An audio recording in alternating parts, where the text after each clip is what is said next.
What's up, everybody? Welcome back to a brand new video. And today I'm very excited because I'm starting the first part of this new Inside the Score series where I'm going to be diving into my newest piece, Tranquility, and talking about the music theory, orchestration, and mixing behind the piece. So, if you're unaware of this series, this is what it's all about. It's always separated into three parts. The first part's always about the theory, talking about the musical aspects behind it. The second is about the orchestration and the actual arrangement by itself. And then the final part talks about the mixing and the processing behind that. So if you're curious about kind of my breakdowns for my other pieces, just check out one of my playlists on the channel called Inside the Score, and I'll just go into all the different pieces I've written and those breakdowns as well. But for this video, we're going into the music theory portion of the piece. And so before we get started, I want to point you to my newest guide that I've actually released called How to Write Music in the Style of Disney and Nintendo. As you know, the style of music I write is kind of classical in nature, but with video game influences and Disney influences. So if you're familiar with the work of Alan Menken and the Japanese composers who write the music for Super Mario Galaxy and those types of that type of music, this guide is specifically dedicated to helping you write music in that style. So not only do we talk about specific devices that they use, but we also pull in some examples of some famous pieces and dissect them from the inside out so you can see exactly what's behind the process of those pieces. So I think that's really going to help you. It's absolutely free. Just click the first link in the description box below and you'll get access to it absolutely free. Just so you know, this piece Tranquility, if you haven't heard it yet, I'd recommend you do. It's kind of that classic Disney sound, Cinderella type of thing. It's very funny. One of my friends, Mike, he told me his daughter was listening to the piece and she was like, "What is that music? It sounds like Cinderella." And she started doing ballet moves, and I was like, "Oh, that's the sweetest thing." So yeah, I actually wrote this piece as a part of my cinematic music creation course. It's actually my comprehensive course on how to, compose, produce, arrange, orchestrate, and mix master your music from start to finish. So this piece was kind of the centerpiece, around it. And if you're interested in seeing how I actually composed this piece step by step from start to finish, like in this Word document, I also did it in Logic. I've actually taken out one of the core modules from the course called Composition and Musical Development, and you'll actually be able to see how I put this together one step at a time. So that module is also in the description in case you're interested in checking that out. But in this video, we're taking a look at the actual theory as, from an outsider perspective, looking back into the music now after a few weeks. So let's get into it. I've also got it pulled up here on YouTube, so I'm going to kind of go back and forth to reference. But you can see here that in terms of the title, I put refreshing, mellow, emotional, and moving. And this was before I actually knew the title of the piece that I wanted. I just knew I wanted something in this character that was refreshing, kind of mellow, but also emotional and moving. And by moving, I personally feel that it starts in a certain spot, but then it also gives you this lift, this uprising movement, it goes somewhere else. So the best pieces of music, in my opinion, take you on a journey. Now, of course, I'm talking in the context of, standalone pieces of music, because, pieces like, library music and pop music, their purpose is a little bit different. They're meant to support a backing role, like the library music, but a pop song, let's say, is supposed to just make you really excited for a couple minutes and then drop off. But a standalone piece of music that's a little bit longer than that, like 3, 4, 5 minutes, has to have a journey to take the listener on an experience, right? And that's kind of the thing we want to achieve here. So I went with a 4/4. However, and I'll talk about this in the next video as well, I decided not to record with a click. Most times we record with a click just to keep ourselves in time and make sure everything's lined up pretty well. But the thought process behind this was like, to achieve a more human feel and a more of a human element, what if I didn't use the click at all in this piece and just free float it, just wrote on my piano in Logic and just kind of played as I heard it in my mind without any click of any sort.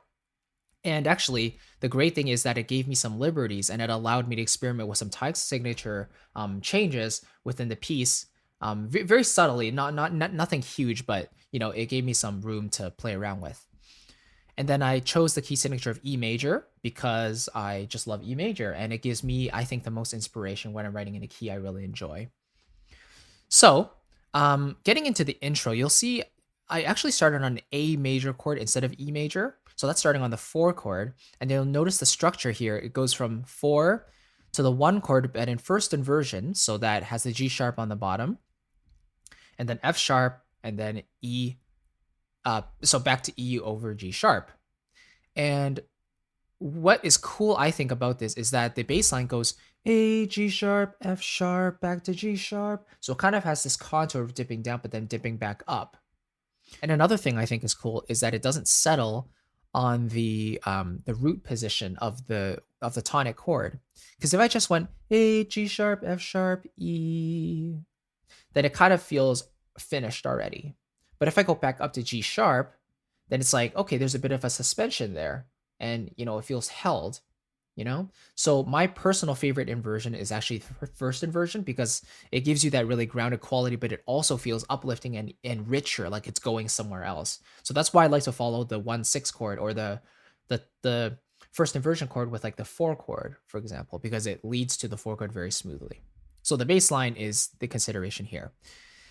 And then I decided to go A major, E over G sharp again, but then change it up with a C major chord, which is actually a flat 6. And the flat 6 is only a half step away from the 5 chord, so that transition was quite natural for me. So let me play this for you, and you can see what it sounds like.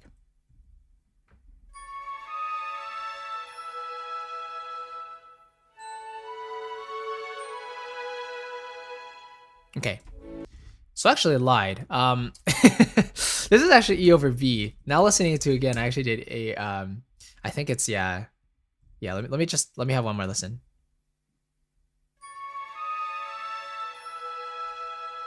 Yeah, okay, I did. Yeah.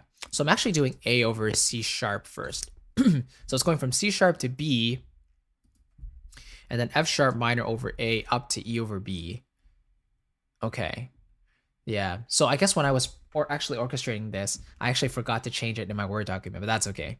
So I'm basically going the 4 chord in first inversion, going down to the 1 chord in second inversion, and then dipping down to the 2 chord in first inversion, going back up to the 1 chord in second inversion. So these are all inverted chords now. So I think overall it just gives it a slightly more I should say suspended feeling, rather than feeling rooted on the ground, And then here we go with the second half. A, G sharp, C. And there is our B7.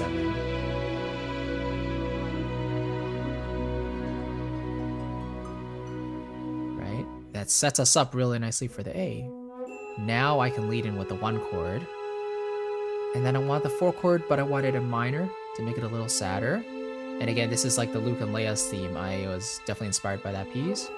Back to the 1 chord for grounding. Now lead us away from it a bit. 2 chord to the 5 chord. It's a classic 2-5-1 chord progression here. 1 to 4. 5 to 6. Deceptive cadence right here. 5 to 6 right here. Then going down to the 1 chord. Then D major chord going to 5-7. So you'll see here that, excuse me, the D major chord is the flat 7 chord in the key of E major. And I think that's something that's really cool. Modal mixture, bringing in elements of your parallel minor key if you're in a major key, or bringing in the chords from the parallel major if you're in a minor key. So in this case, the flat 6 and the flat 7 chords, the C major and D major chords, both belong in the parallel minor of E minor. So it just gives it a little bit of a different color, I think, when you bring in, these modal mixture chords. And so I think the D major chord, I can't really describe the color. It's like if everything was green in E major, the D kind of turns it blue or orange. And then when the B7 comes in, it turns green again. So then moving on to the A prime section, we kind of get a very similar thing here. And you'll see the chord structure is similar. So let's talk about that for a second. So it starts on the 1 chord, goes to the minor 4, back to 1. Now instead of going to the 2 chord, which is diatonic, we go to the flat 7 and then 5-7. And again, 1 in first inversion going to the 4 chord, Okay. Now, of course, I wanted to go to the 6th chord again here, as you can see. So C sharp minor, I also did that here. But instead of just going from 5 to 6, which is very classical in nature, I wanted to have a little bit more of a pining quality and something slightly unexpected. Instead of going 5 to 6, which is B to C sharp, I wanted to go from B sharp to C sharp. So that's a half step away instead of a whole step away, right? So if in addition to that, the B sharp is a non-diatonic note in the key of E major, the C technically, right? So B sharp, it does not belong in the key of E major. So that by itself already makes it feel slightly interesting, more interesting. And then the fact that we made it a diminished 7th chord, it has this very almost sad, pining, depressing quality, but only for a moment until we rise to the 6th chord. And then I think that gives us that really beautiful resolution. So we had these 2 major chords, right? The E major to A major chord, those are 2 happy chords. And then this sudden like diminished 7 sad quality resolves to this sad chord of C sharp minor. It's still kind of a classical device, but at least it gives it a difference compared to the regular 5 to 6 that I did up here in the first A section. And then I can do my regular 4, 1, 5, 1 chord progression right there. And then on the last chord, I said lead with the instrument into the B. So let's have a listen to that. There it is. There we go.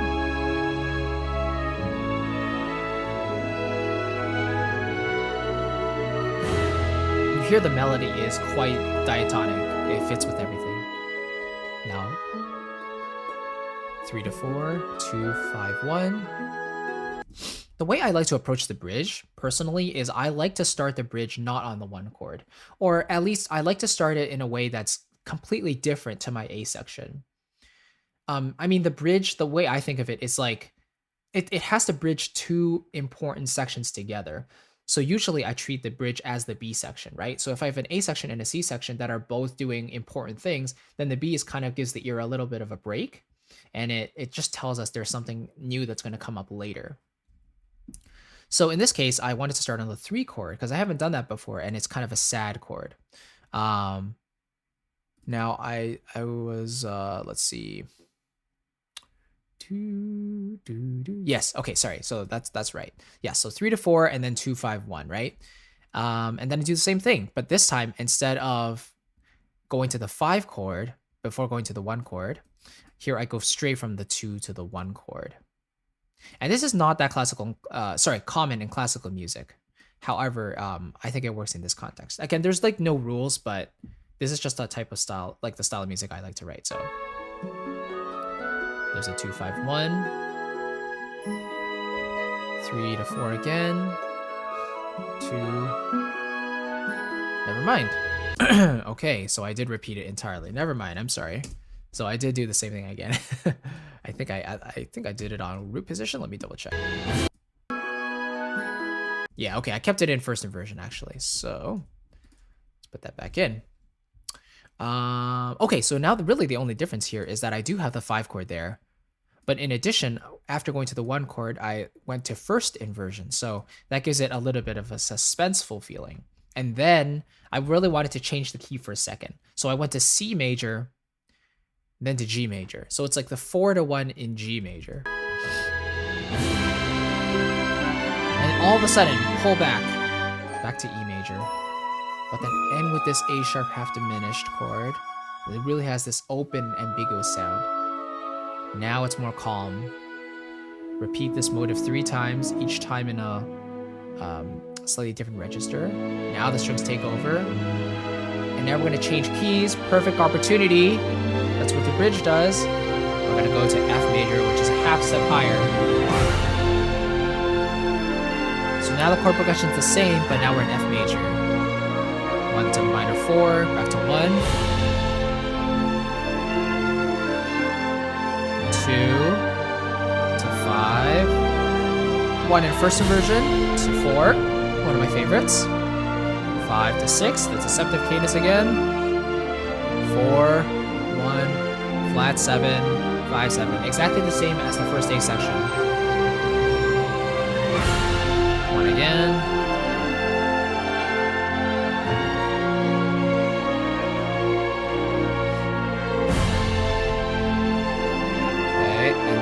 flat 7 to 5/7.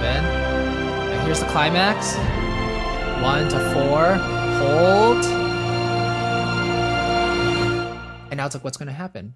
Then we get this really quiet response, and ambiguous again with a half diminished chord. Now lower the register to the French horn, response on the flute, an octave higher, that's the bassoon, flute again, and then oboe. And then whole orchestra comes in. That's the flat 7. And then back to the 1.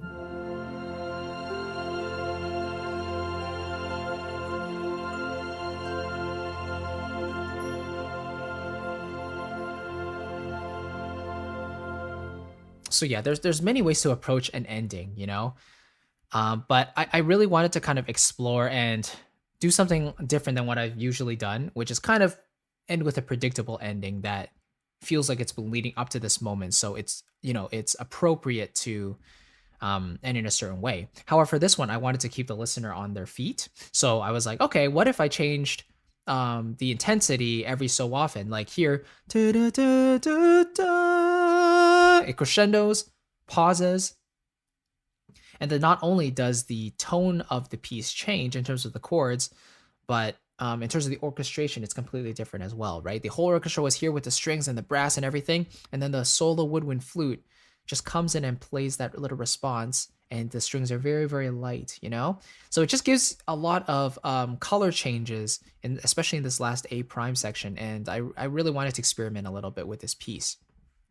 Play around with it. Down here, you'll just see I have some additional fixes that I put in after I wrote the piece. I was like, okay, I want to put in some additional fixes and stuff. This came in the later phase of the creation of this piece, because when I was arranging it in Logic, there was a video where I was like, okay, I'm going to be right back. I'm just going to tweak some individual things here to make it overall sound better. And these are kind of the notes I wrote down. So if you're interested in that, there's a module on that as well called Live Orchestration and Arrangement. So it contains this stuff in there too. Anyway, that is the theory behind Tranquility. I really hope you enjoyed this breakdown. Thank you very, very much for watching. And again, before you go, I want to point you to my writing music in the style of Disney and Nintendo guide. I think it's really, really going to help you if you're interested in writing music in this style that's more cinematic and more lush in nature, because it's like my favorite style to write, and I was very much influenced by that type of music growing up. So why not share that love of music, that particular style of music I love with you guys, and I hope you enjoy it. And again, if you're interested in seeing how I put this piece together step by step, trying out the ideas on the piano and kind of changing my mind and going with this route specifically, the composition and musical development course module is available for individual purchase in the description box as well. So anyway, thank you very much. That's just part 1 of Inside the Score for Tranquility. Next week, I will see you for part 2, and we'll talk about the orchestration and the arrangement behind the piece. In any case, take care, and I'll see you then. Bye-bye.